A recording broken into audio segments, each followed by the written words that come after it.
Olá, olá, olá, senhoras e senhores, cafezeiros de plantão. Sejam muito bem-vindos ao Console com Café. Eu sou Mariano Falcone e hoje estamos aqui para falar um pouco sobre terror, esse gênero que faz parte da minha vida.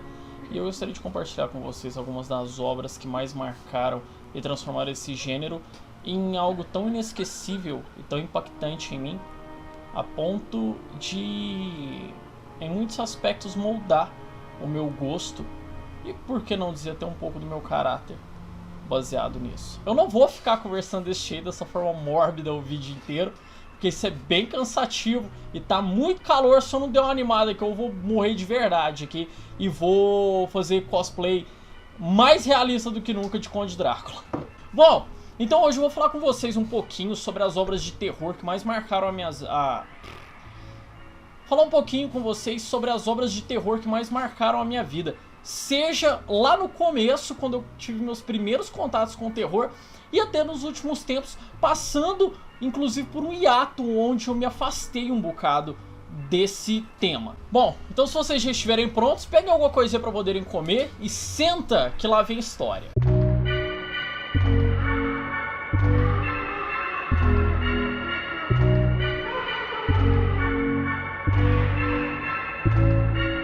Eu não posso começar esse vídeo sem citar o pequeno e jovem mancebo, quando eu era apenas um marianozinho levado, em São Paulo, quando eu morava lá com minha madrinha, com meus padrinhos e com meus primos. E desde muito jovem, os meus primos, na verdade um primo meu em específico, ele sempre gostou muito de filmes de terror. Então, eu sou de 92... e eu vivi ali em São Paulo até meados, ali, começo dos anos 2000. Antes um pouco, finalzinho dos anos 90. E desde muito novo, eu cresci assistindo filmes de terror slasher. Então eu era um grande fã de Sexta-feira 13, de A Hora do Pesadelo, de Massacre da Serra Elétrica e coisas do tipo. Primeiro porque isso fez muito sucesso nas décadas anteriores à época em que eu nasci. Segundo, que as coisas aqui chegavam um pouquinho atrasadas, então esses filmes, eles, apesar de serem, a grande maioria deles da década ali, do início da década de 80, até final da década de 80, começo dos anos 90, boa parte deles eu assisti nessa época da minha infância, ali por volta de 96 até 98, 99, porque era basicamente o momento em que as pessoas começaram a ter um acesso um pouco maior a isso aqui, e a cultura de alugar filmes era muito forte. Então era muito comum nos finais de semana meu primo me levar pra locadora pra gente poder escolher filme de terror pra ver. E tinha uma coisa muito interessante que, assim, na época havia algumas promoções do tipo alugue 3 filmes e leve o quarto. E lançamento geralmente você tinha que alugar num dia e devolver no outro. Porém tinha uma coisa que, assim, quanto mais filmes você alugasse, mais tempo você tinha pra poder devolver.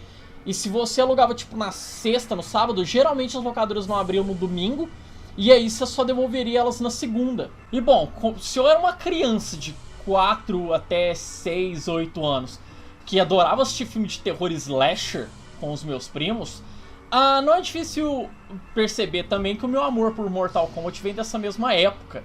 Então, ao mesmo tempo em que eu adorava ver filmes de terror, eu também adorava jogar Mortal Kombat nos videogames do meu irmão e do meu primo. Ambos, cada um tinha... Na verdade, o meu primo tinha tanto um Super Nintendo quanto um Mega Drive. Na época, Mortal Kombat 3. E aí eu fiz meio que o caminho inverso. Eu joguei muito Mortal Kombat 3. Depois, quando eu conheci Mortal Kombat 2, eu joguei bastante também. E o 1 eu acabei que ele passou um pouco batido por mim. Eu nunca tive muito contato com o primeiro game da série. Mas assim, eu cresci jogando isso. Como eu gostava muito desses filmes de terror, de assassino perseguidor, eu nunca fui muito chegado em filmes de terror paranormal. Tipo Poltergeist, quando era moleque, nunca me atraiu muito. Eu sempre achei meio esquisito filme de fantasma e coisas do tipo assombração e tal. Porém, teve um que não tem como eu dizer que ele não deu aquela chamada no esfíncter. Não deu aquela trancada que provavelmente é, na minha opinião, um dos filmes de terror mais assustadores de todos os tempos até hoje. Talvez ele esteja ali no topo dos filmes de terror que, na minha concepção, eles são os mais assustadores e que ainda funciona até hoje, apesar de ser um filme bem antigo, que é O Exorcista. Ele é um dos pouquíssimos filmes de terror paranormal que realmente me pegou, que eu gostei e que ao mesmo tempo ele me deixou cagado de medo, porque não era comum eu ter medo de filme de terror. Eu sempre achava, tudo bem, tem um assassino, esses imbecis ali correndo pelados na mata ali e tá tudo certo. Mas meu irmão, a primeira vez que essa criança assistiu O Exorcista, eu vou te falar que foi tenso, foi muito trash.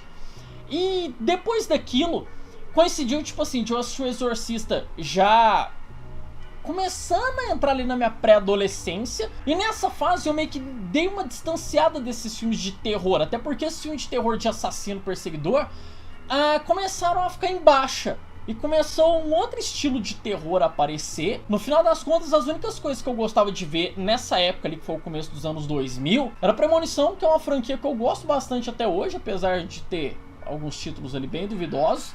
Mas eu gostei muito do primeiro e segundo Premonição. O terceiro, sensacional, que é do parque de diversões, se não me engano. O quarto eu acho ele um pouco mais fraco. E o 5, que veio bem depois, ele já é bem mais recente. E ali nessa época, nessa mesma época mais ou menos, um pouco depois de Premonição, foi a época que começou a sair Jogos Mortais. E aí eu gostava de ver e tal, mas nunca me prendeu tanto. Então fiquei um bom tempo afastado de filmes de terror. Em contrapartida, em que eu comecei a jogar jogos de terror. Apesar de ser um moleque que jogava muito Mortal Kombat, eu não tinha muito acesso a jogos de terror por dois motivos. Porque eu não tinha um console da geração atual, que na época já era o PlayStation 1, e não tinha PC. Eu vim ter PC depois de muito mais velho. Até pouquíssimo tempo atrás, a minha fonte pra jogar jogos era só consoles. Mas enfim, eu fui ter um PlayStation 1 bem tardiamente, quando o PlayStation 2 já estava no mercado há um bom tempo. Ali depois de 2003, por volta de 2004, 2005, talvez. E até então eu gostava muito de jogar jogos de luta e Mega Man. Eu lembro que Mega Man X foi algo que eu joguei muito enquanto eu era criança ali no Super Nintendo e tal, e assim que eu adquiri o PlayStation 1. Porém, num dado ponto, quando a gente finalmente conseguiu comprar esse PlayStation 1, o primeiro que eu tive, que ele já foi um console de segunda mão e tal, a gente conseguiu juntar uma graninha. Minha mãe, com muito sacrifício, conseguiu juntar um dinheirinho ali. Ela sabia que eu gostava muito de videogame, deu um jeito de comprar, ela e meu padrasto na época. E como meu padrasto ele gostava muito de jogos de tiro, quando eu consegui o meu Play 1 lá e tal na época, ele vinha com uma porrada de jogos piratas, se não me engano, tipo uns 10 games piratas já com ele lá, que a mulher da locadora tava vendendo. E aí eu escolhi os meus, que eu gostava basicamente de Street Fighter, Mega Man e Mortal Kombat. E uma outra coisinha assim diferente, mas que eu me lembro era isso. E aí o meu padrasto escolheu alguns jogos de tiro. E aí como eu já não tava, tipo, tinha 9 games, e aí faltava mais um, eu falei pra ele, tem esse Resident Evil aqui. Resident Evil, né? Tem esse Resident Evil aqui, que parece que ele é de tiro, tem uns bichos e tal, parece ser de tiro, leva pra você jogar. E meu amigo, eu não poderia estar mais enganado pelo título que eu sugeri pro meu padrasto naquele dia. E aí eu lembro que um dia, meio entediado de tanto jogar Mortal Kombat Trilogy no meu PlayStation 1, eu resolvi testar um daqueles games do meu padrasto lá, e era Resident Evil 3 Nemesis.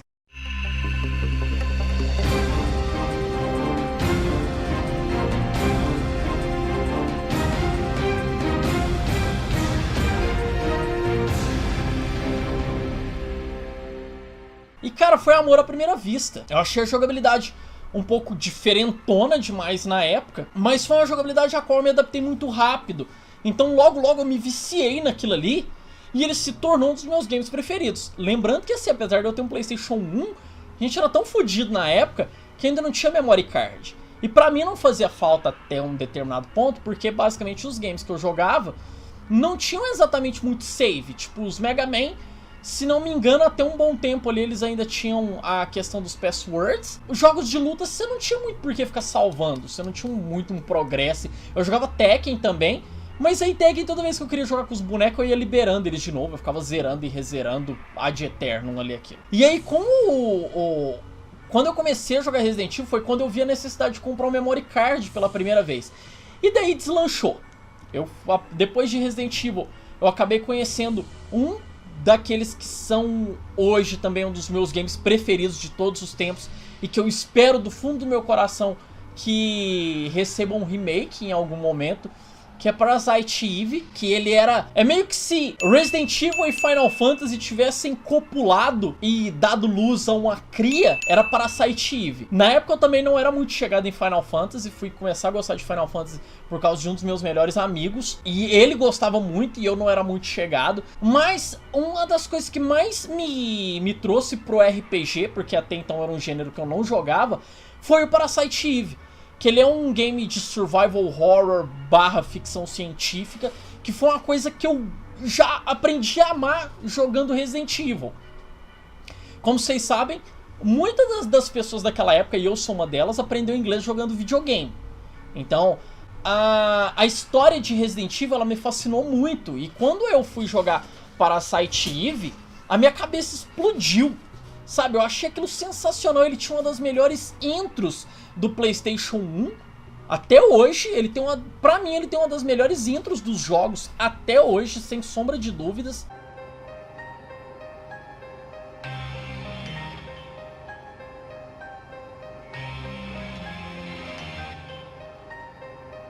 E uma coisa que eu vi que ficou muito latente depois daquilo, em termos de terror, é essa coisa do terror sci-fi. Então aquela coisa do tipo, ó, você tem um inimigo, você tem um mal aqui, mas ele é palpável, ele é plausível dentro da cabeça de um moleque que tava estudando, começando a estudar biologia na escola e tal. Tanto que eu lembro que eu aprendi muito de mitocôndria, eu fui muito atrás do assunto mitocôndrias, muito por causa de Parasite Eve. Eu lembro que eu comecei a destrinchar o assunto até não ter mais por onde. E aí foi isso, durante muito tempo eu abracei muito essa coisa do terror, do terror sci-fi, do terror, entre aspas, plausível e palpável. Tanto que eu acredito que seja por isso que Silent Hill naquela época não me pegou. Eu vim jogar Silent Hill muito tempo depois. Já na minha adolescência, enquanto eu tava procurando coisas novas de terror, eu acabei dando uma chance pra Silent Hill, já na época do PlayStation 2. Lembrando que eu nunca tive um PS2, mas na época eu consegui ele emprestado com amigos e tal. Eu acabei jogando o Silent Hill, ele também em ordem inversa. Comecei pelo 4, o Silent Hill The Room. Depois eu joguei tipo um de Wii. E há não muito tempo atrás que eu fui jogar Silent Hill 2, que é um dos meus games de terror favorito de todos os tempos. Ele tem uma temática inacreditavelmente imersiva, na qual você entra dentro da cabeça do James Sutherland e fica ali naquele próprio purgatório que ele vive ali, que são todos reflexos da personalidade e das atitudes dele durante a vida. E inclusive a parte inicial, a carta da Mary pra ele, também pra mim é uma das coisas mais marcantes que a mídia videogame já pôde produzir até hoje. In my restless dreams, I see that town, Silent Hill. You promised you'd take me there again someday, but you never did. Well, I'm alone there now, in our special place, waiting for you.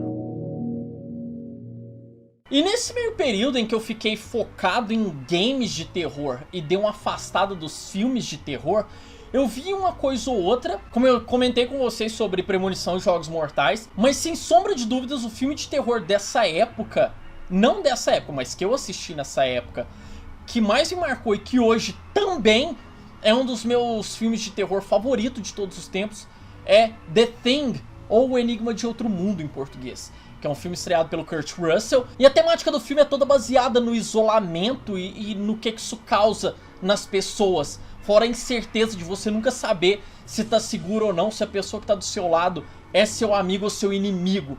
Então eu recomendo demais a todo mundo que goste do gênero de terror e ainda não viu, assista O Enigma de Outro Mundo. Não o remake, o original de 82, dirigido pelo John Carpenter, que é com certeza uma das maiores obras do terror que eu já vi, principalmente se você gosta dessa coisa do terror sci-fi e tal.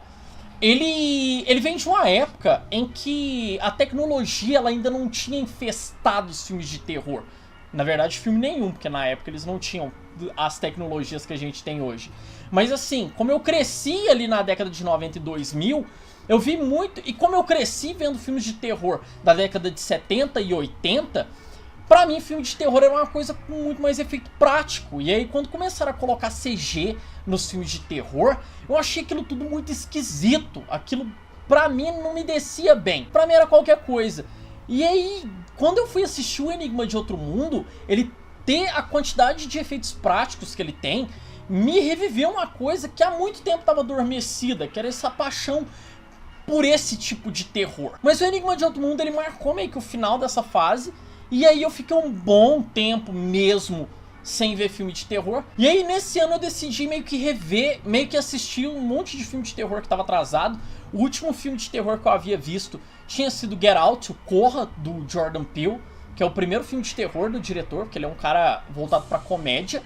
E quando ele fez Get Out, cara, foi um estardalhaço. O filme, ele, sabe, ele realmente mexeu com as estruturas desse tipo de cinema e desse tipo de narrativa, do que o terror ainda podia trazer pra cultura pop de um modo geral. E aí, como eu havia ficado um bom tempo sem assistir, esse ano eu resolvi colocar tudo em dia e fui ver alguns dos filmes de terror que eu já estava interessado em ver, mas que eu não tinha tido a oportunidade de ver na época.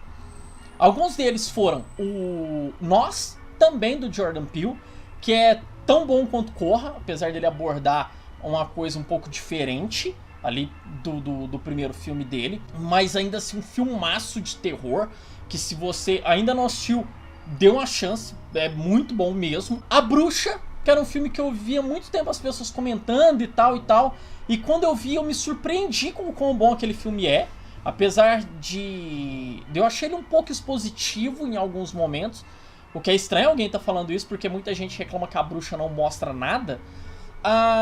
Pra mim, o pouco que ele mostra, ele poderia também não ter mostrado. Se você assistiu a Bruxa, talvez você saiba do que eu tô falando, mas pra mim, o máximo de exposição que o filme poderia ter tido, pra ele ficar no ponto pra mim sem passar em nada, poderia ter sido a cena final.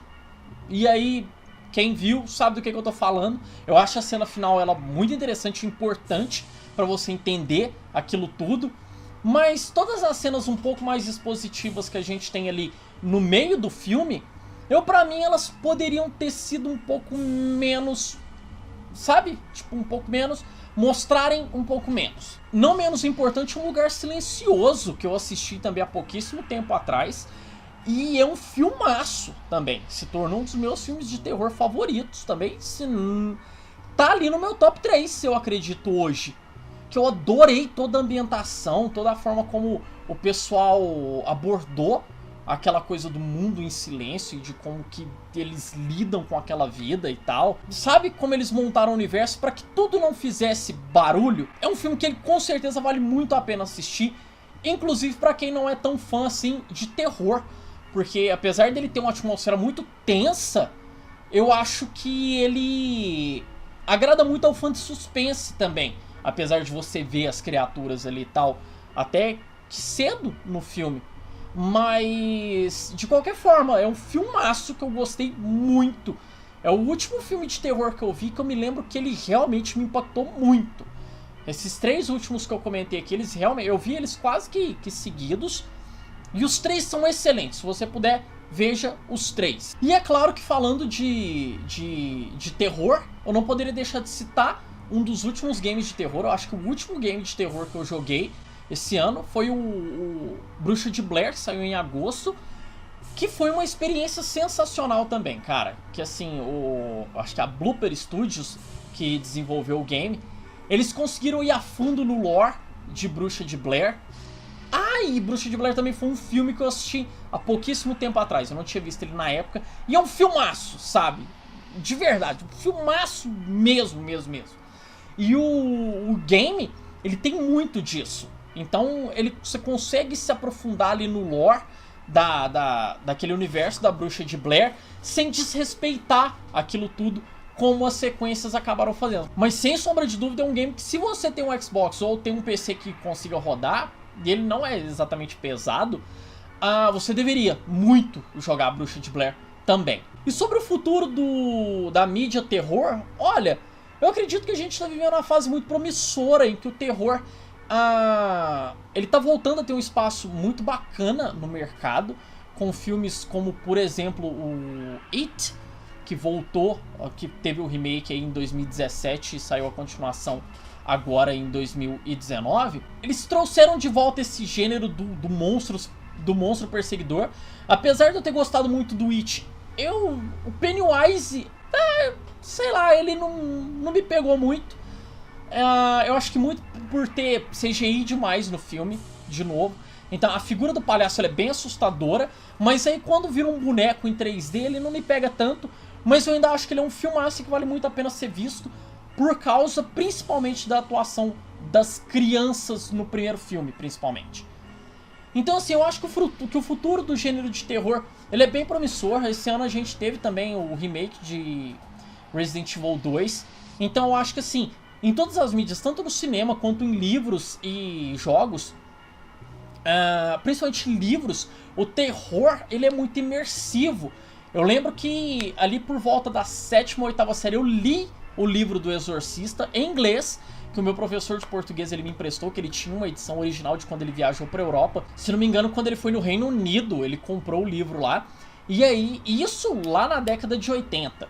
E aí ele tinha esse livro até hoje, até então, e aí ele me emprestou, cara, e foi uma das experiências de terror, assim, mais inacreditáveis que eu já tive. O livro Exorcista, você lê-lo, eu não sei como é que é a versão em português, mas a versão em inglês, cara, ela usa um inglês meio arcaico em alguns pontos, e, cara, é tenso. Eu não me lembro de uma obra de terror ter me deixado tão, sabe, perturbado, eu diria assim, na época. Muito por eu ser adolescente, muito pelo livro ser bem imersivo e chocante também. Dentro do tema de livros, eu acho que o terror, ele nunca ficou embaixo, com obras sendo relançadas a todo momento, do Lovecraft, do Stephen King, Edgar Allan Poe. Então assim, em termos de literatura, quem gosta de terror sempre teve muito bem servido. Nos games e nos filmes, eu acredito que a gente passou por uma época bem fraca ali, depois do meio dos anos 2000 até ali meados da década de 2010, ali mais ou menos, até 2015. Mas agora esse gênero, eu acredito que ele tá voltando com muita força. E eu acho que os próximos anos aí, eles são bem promissores, que a gente vai ter algumas obras aí muito interessantes. Vocês são fãs de terror também? Comentem aqui embaixo, fala com a gente, conta um pouco da sua história de terror. Mas eu não poderia deixar de falar desse gênero, que ele é tão especial pra mim e que ele foi tão presente durante a minha vida como um todo. E até hoje ele realmente apetece o coração de muitos fãs. Se vocês gostaram do vídeo, não esquece de deixar o seu joinha. Se não, dedão pra baixo, não tem problema. Se inscrevam aqui no canal caso ainda não seja. Ative o sininho para não perder nenhuma notificação quando a gente postar vídeos novos aqui no canal. E compartilhe esse vídeo com seus amigos, para que possamos cada vez mais espalharmos o café pelo universo. É isso então. Muito obrigado de verdade a todo mundo que ficou até aqui. Um grande abraço. Valeu, falou e até mais. Tchau, tchau.